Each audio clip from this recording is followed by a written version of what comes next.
El domingo no es el día del Señor. Parte 1. Título original es El domingo, el día del Señor. Andrés Mengíbar, www.igledios.org. Marca registrada 2003. Derechos reservados. Con excepción de las fuentes citadas, el contenido es propiedad del autor. Las citas bíblicas han sido tomadas de la Reina Valera de 1995. No olviden suscribirse al canal, darle like y compartirlo con otros hermanos de la Iglesia de Dios en formación ministerial, ya sea jóvenes, hombres y ancianos. Les invitamos a enriquecer estos contenidos con sus comentarios en los videos. Pasamos. Capítulo I. Generales. Introducción. La gran ventaja de los apóstoles. La Iglesia en el tiempo de los apóstoles. El contraataque judío. La transición que vendría. La inexperiencia de los gentiles convertidos. Poca fuerza de los líderes postapostólicos. Frutos de la inexperiencia. La doctrina acerca de la santificación del primer día de la semana dentro de la Iglesia, popularmente conocido como domingo, en sustitución del sábado instituido por Dios, se originó por dos factores. Primero, por la actividad hostigadora y proselitista que los israelitas enemigos de la Iglesia ganada por Cristo llevaron a cabo poco tiempo después de haberse iniciado la divulgación del Evangelio. Segundo, porque los obispos involucrados en el cambio fueron personas provenientes del paganismo, escasamente conocedores de la voluntad divina pero ampliamente conocedores del paganismo cuyo día de adoración al sol era precisamente el primero de la semana. Ciertamente, antes de comenzar la evangelización de Israel y de los demás países del mundo, los judíos estaban confiados, ninguna creencia contraria a la de ellos los amenazaba internamente. Porque si bien las creencias paganas abundaban, todas estaban ausentes de Israel y no ocasionaban ningún tipo de dificultad. Por aquel tiempo las autoridades israelitas no confrontaban ningún tipo de amenaza, más bien su empeño era estar cuidando que las tradiciones fueran practicadas rigurosamente. Pero el momento vino cuando un cuerpo extraño inició su labor.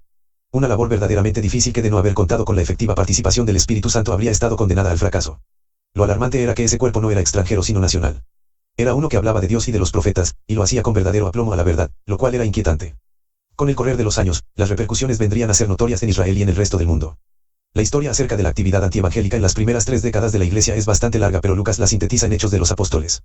Su relato es corto, pero es suficiente para prever las razones futuras por las cuales la Iglesia, a partir del siglo II de nuestra era, desechó el día de reposo ordenado por Dios y en su lugar tomó un día que desde hacía centurias había sido establecido por los paganos para adorar al sol. Además de la actividad judía contra los convertidos a la nueva secta, otros factores determinantes promovieron la transición del sábado al domingo, entre los cuales estuvieron las pugnas constantes de las autoridades religiosas israelitas contra las autoridades de la Iglesia postapostólica. Pugnas en las cuales se observaba un marcado desconocimiento de las verdades bíblicas. Los israelitas, por su parte, estaban empeñados en hacer valer a nivel internacional un sistema de justificación incoherente al mundo gentil. Los gentiles convertidos, por su parte, adoptando posiciones desencajantes del verdadero contenido bíblico. Leyendo la palabra de Dios y la historia postapostólica en torno al desarrollo de la Iglesia se advierte que ninguno de los dos bandos se apegó fielmente a la verdad. El desconocimiento bíblico por parte de los israelitas es notorio respecto a la interpretación de las profecías en las cuales se anuncia la venida de un nuevo sistema de justificación y de un nuevo pacto que iba a ser escrito en el corazón humano en lugar de 2 tablas de piedra como el primero. Ellos priorizaron su modo de interpretar la palabra de Dios en lugar de poner atención al cambio que vendría según los profetas lo anunciaron. Los gentiles convertidos al Evangelio, por su parte, encararían la apremiante realidad de valerse por sí solos como guiadores del pueblo redimido. El tiempo vendría cuando los apóstoles ya no estarían como columnas sostenedoras de la enseñanza legada por Cristo, su presencia, su influencia y sus conocimientos no estarían presentes. Lamentablemente, aquel conocimiento profundo y acertado de las Escrituras del cual los apóstoles echaron mano para rechazar la contraparte sería una herramienta enteramente desconocida para los líderes en turno. Sus argumentos, como se verá más tarde, no iban a poseer el mismo peso apostólico, dando, de esa manera, más oportunidad a los judaizantes de continuar sus arremetidas. Similar a los otros estudios que he puesto a disposición de mis lectores, este no es dogmático, tampoco pretende establecer un esquema novedoso o extraño, al contrario, es un análisis breve y desapasionado de algunos factores históricos que fueron narrados por fuentes dignas de crédito, como lo fueron los apóstoles y por aquellos que siglos más tarde vinieron a ser conocidos como los padres apostólicos y padres de la Iglesia. Sirva pues, esta pequeña introducción, para iniciar nuestro recuento histórico, del cual espero que cada lector saque el provecho conveniente. La gran ventaja de los apóstoles. El haber nacido israelitas, y haberse criado dentro del sistema mosaico, determinó que los apóstoles entendieran por qué era necesario un sistema de justificación que evitara las dificultades existentes en la ley mesaque. Ciertamente, aun viviendo en la tierra prometida, el sistema era difícil de obedecer, pero viviendo en el exterior la situación se tornaba todavía más crítica y peligrosa pues cualquier transgresión acarreaba muerte irremisible. Debe recordarse que miles de israelitas habían marchado a vivir a otros países, lo cual induce a dudar si en verdad pudieron haber estado viajando continuamente hasta el templo en Jerusalén a ofrecer sacrificios por las culpas diariamente cometidas. Indudablemente los apóstoles conocían eso. Desde hacía varios siglos antes de Cristo, Israel había dejado de obedecer la ley como estaba estipulada. Los escribas en los tiempos en que nuestro Salvador vino a la tierra distaban mucho de poseer la virtud de interpretarla correctamente como lo habían hecho Esdras y Nehemías. Aquellos 2 varones de Dios poseyeron la virtud de orientar al pueblo en tiempos de verdadera necesidad, cuando recién acababan de reedificar Jerusalén después de recobrar la libertad del cautiverio a que fueron sometidos debido a haber anulado el pacto del Sinaí. En cambio los sucesores de esos 2 grandes hombres no tuvieron la misma fuerza, ni el mismo empeño ni la misma capacidad. Eso significó ir entrando en confusión, porque dejaron de depender de Dios y de su palabra y procedieron a adoptar la tradición con lo cual mostraban debilidad en la aplicación por una parte, y capacidad sobrada para imponerse ante la incapacidad del pueblo a obedecer. La situación empeoró al paso de los años y de los siglos, como lo testifican los diálogos sostenidos por el maestro con los escribas y fariseos de su tiempo, mostrando rigor desmedido en algunos mandamientos y disimulo en aquellos en los cuales transgredían. Además, para ese tiempo la tradición había venido a ser tan poderosa al grado de haber sido usada como herramienta legal para castigar a los infractores. La historia de los Macabeos, y Flavio Josefo, cuentan con bastantes pormenores las constantes pugnas entre los líderes del pueblo porque cada uno deseaba tener la primacía por sobre los demás. Eso hacía que el pueblo estuviera más inclinado a favorecer bandos que a obedecer la ley de Dios. Tan penosa había llegado a ser la situación que incluso los más ambiciosos llegaron al grado de traicionar al pueblo pactando con los reyes paganos, facilitándoles la introducción de cultos a los ídolos a cambio de recibir ayuda para alcanzar la jefatura del pueblo. En semejantes pugnas ni los sacerdotes de Dios fueron respetados. Los apóstoles sabían que durante el lapso entre los profetas veterotestamentarios y el aparecimiento del Evangelio, Israel vivió en marcada pobreza espiritual, y que debido a eso Dios suspendió ejecutar el rigor que cualquier desobediencia a la ley imponía, evitando de esa manera que Israel llegara a su fin. Los apóstoles sabían que Dios, por medio del profeta Jeremías, 31 horas y 31 minutos, dio a conocer que Israel había invalidado el pacto del Sinaí y por lo tanto, hacer uno nuevo era de gran necesidad, de lo contrario, Israel dejaría de ser el pueblo de Dios. El haber suspendido Dios la aplicación del castigo fue el motivo para anunciar el tiempo cuando el nuevo pacto entraría en vigor, pero Israel, aún leyendo las Escrituras, estaba tan ajeno a la realidad que no entendió cuándo ese tiempo vendría. Indudablemente los apóstoles también sabían que esa suspensión, más que todo, terminaría hasta que el ángel del pacto, anunciado por Malaquías, capítulo 3 versículo 1, hiciera su aparición, validando con su propia sangre el nuevo pacto. En verdad, todos los pormenores históricos relacionados a las dificultades israelitas para obedecer eran conocidos por los apóstoles, que por la guianza del Espíritu Santo entendieron la necesidad de ese nuevo pacto y la necesidad de que entrara en vigencia. El nuevo pacto abriría la oportunidad no solo para que Israel obtuviera una grandísima ganancia, sino que a la vez serviría para que los gentiles, que en otro tiempo estaban impedidos de ser pueblo de Dios, adquirieran esa oportunidad. La experiencia de haber sido israelitas también facilitó a los apóstoles entender que dentro del nuevo sistema traído por Cristo, la circuncisión, la justificación ritual y el calendario festivo habían sido relegados a un lugar sin importancia. También, por el modo con el que Pablo, Santiago, Pedro y Juan hablan acerca de aspectos santificantes mencionados en la ley, resulta fácil ver que ellos entendieron que el relegamiento de la circuncisión, de la justificación por la ley y del calendario de solemnidades, de ninguna manera significaba abrogamiento de todo lo relacionado a la limpieza moral. Para los apóstoles, Cristo vino a abrir la puerta de la salvación mediante la fe y la santificación para todos los humanos, mas no significaba anulación de aquellas leyes dadas a Israel con contenido de aplicación moral universal. Hacer encajar el nuevo sistema dentro del sistema antiguo nunca ha sido fácil, prueba de ello es que los israelitas no lo consiguieron, al menos la mayoría de ellos. Eso está atestiguado por la constante actividad de los apóstoles explicándoles el significado de vivir por fe, manteniendo la santidad sin los requerimientos de la ley ritual de justificación. En verdad, los apóstoles conocían cabalmente en qué consistió el sacrificio de Cristo en la cruz y supieron mantener una enseñanza balanceada entre la parte moral contenida en la ley y la justificación proporcionada por Cristo, apartando definitivamente el contenido ritual. Los apóstoles no solo habían oído acerca de la pobreza espiritual de sus antecesores, sino que la habían vivido desde su nacimiento. Eso les daba suficiente capacidad de argumentos y bases para trabajar en el establecimiento de la iglesia, evitando lo ritual justificativo y priorizando la gracia. También conocían aquellos aspectos de la ley de justificación ritual en los cuales los judíos hacían énfasis para justificar su validez. De hecho, en cualquier enfrentamiento la experiencia que poseían les facilitaba en gran manera contender eficazmente por la fe recibida en Cristo. También conocían los puntos en que la ley no encajaba en los gentiles, y también conocían los aspectos legales que los israelitas desobedecían. No así los líderes gentiles, por mucho esfuerzo que hicieran, la astucia judía siempre establecía ventajas a su favor. Los gentiles defendieron la iglesia sin poseer la ventaja de los apóstoles. De hecho, no era lo mismo hablar acerca de la ley teniendo una experiencia milenaria, los judíos, que hablar de ella cuando apenas se le conocía, los gentiles. La iglesia en el tiempo de los apóstoles. Sin lugar a dudas los apóstoles predicaron la correcta enseñanza pues la recibieron directamente del divino maestro.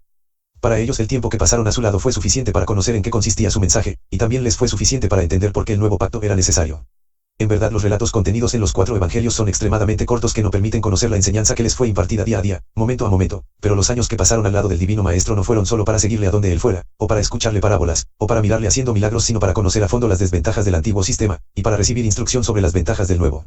De esa manera, haber nacido israelitas, más la capacitación adquirida, más la experiencia de ser guiados por el Espíritu Santo, les ayudó poderosamente a enfrentarse al reto de comenzar una empresa durísima, que aún pasados muchos siglos continúa dando abundantes frutos.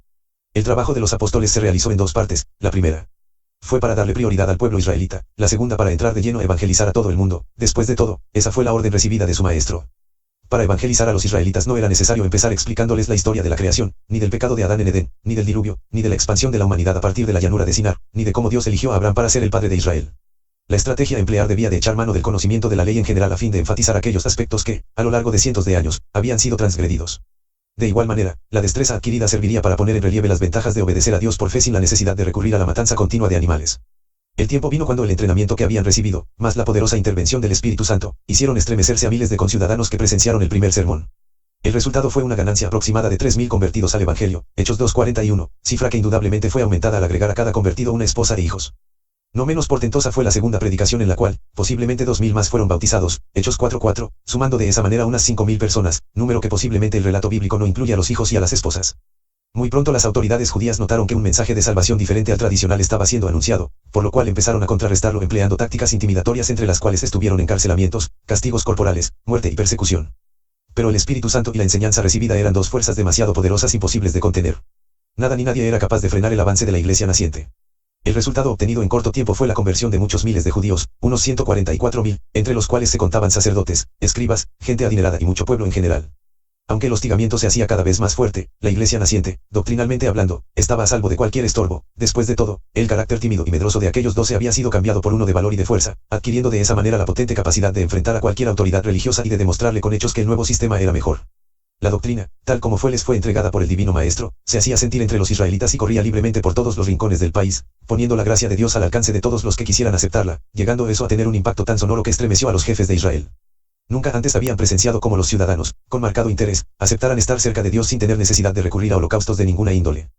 ¿Quién que habiendo vivido durante unos 1500 años sometido a un sistema legal por el cual acercarse a Dios habría mirado sin preocupación y sin inquietud que un nuevo sistema, fácil de seguir, por el cual acercarse a Dios, estaba siendo predicado con grande éxito? Tan desesperados y confundidos vinieron a estar los líderes espirituales que la intervención de un sabio y piadoso judío llamado Gamaliel fue necesaria. Hechos 5, 34-39. Las palabras de aquel hombre guiado por Dios colaboraron en mucho para que los mensajeros de Cristo trabajaran con libertad, aunque con mucho hostigamiento. Pero la influencia de Gamaliel sobre las autoridades duró poco tiempo. Era mucha la preocupación como para disimularla. ¿Quién que habiendo visto cómo en una sola predicación evangélica eran convertidos a la nueva enseñanza más de 3.000 y que en una segunda eran convertidos más de 2.000, mantuviera una actitud pasiva? Desde el punto de vista israelita, la situación causada por la nueva secta, se les estaba convirtiendo en una verdadera amenaza, en una invasión alarmantemente peligrosa. Esa alarma motivó a las autoridades a contraatacar no solo mediante argumentos sino físicamente. Sabían que la mejor manera era cortar de raíz el mal, para lo cual masacraron despiadadamente a muchos de sus conciudadanos que habían aceptado el evangelio. Uno de los más grandes enemigos fue un joven llamado Solou, fariseo intachable. En sus declaraciones posteriores a su conversión al evangelio muestra su celo y el de sus guías espirituales, y la alarma que el nuevo mensaje estaba ocasionando. La experiencia muestra la incapacidad de aquellos líderes que no pudieron contener la arrolladora fuerza de los apóstoles predicando el evangelio. El relato bíblico muestra que la persecución de la iglesia se debió a la predicación de un nuevo sistema de justificación contrario al sistema ritual y no a que los apóstoles hubieran inducido a la iglesia a adorar a Dios en un día diferente al séptimo día de la semana. Ninguna porción de los escritos evangélicos sugiere que los problemas de la iglesia se hayan debido al establecimiento de un día de adoración extraño. Pero la tarea no había sido diseñada solo para los israelitas. El nuevo mensaje también abarcaba a los gentiles de todo el mundo, pues en el nuevo sistema ellos tenían exactamente el mismo valor que los israelitas. La diferencia, notoria por supuesto, era que a las naciones había que evangelizarlas empezando por darles a conocer la existencia de un Dios creador. Para las naciones gentiles en verdad era novedoso saber acerca de la existencia de un Dios al cual no conocían. Era novedoso saber de un lugar llamado Edén, de cómo Dios creó al hombre, y cómo el hombre favoreció la introducción del pecado en el mundo, y de cómo lo perdió todo incluso el derecho a vivir eternamente. Para los gentiles era desconocido que había un Dios único, uno que no era similar a los dioses que ellos adoraban. Uno que a pesar de manifestarles su voluntad en sus conciencias como dice Pablo en Romanos 1, les era totalmente desconocido. En verdad a los gentiles había que trabajarles sus conciencias hasta hacer que entendieran qué es pecado y cómo se originó en el mundo. La tarea, a pesar de ser complicada, fue realizada exitosamente porque el Espíritu Santo la acompañaba con milagros portentosos. Las cartas apostólicas cuentan cómo el Evangelio avanzaba exitosamente por todas las ciudades, y describe cuán poderoso era el impacto que causaba en las conciencias paganas. En verdad ese impacto era asombroso pues la conversión incluía pobres y ricos, reyes y súbditos, esclavos y amos, letrados e ignorantes. El mensaje, siendo de origen divino, había sido diseñado para impactar a millones, cuyas almas desesperadamente clamaban para ser librados de su destino de muerte. A pesar de ser bastantes las ciudades gentiles mencionadas en el Nuevo Testamento donde la iglesia fue establecida, ese número parece ser menor que el de las ciudades donde la iglesia también fue establecida pero que solo son mencionadas con poco énfasis, lo cual podría sugerir la mención solo de iglesias que de alguna manera servirían de bases desde donde el mensaje continuaría expandiéndose. De las iglesias de Macedonia poco se dice, lo mismo de aquellas en Galacia, en Italia, etc.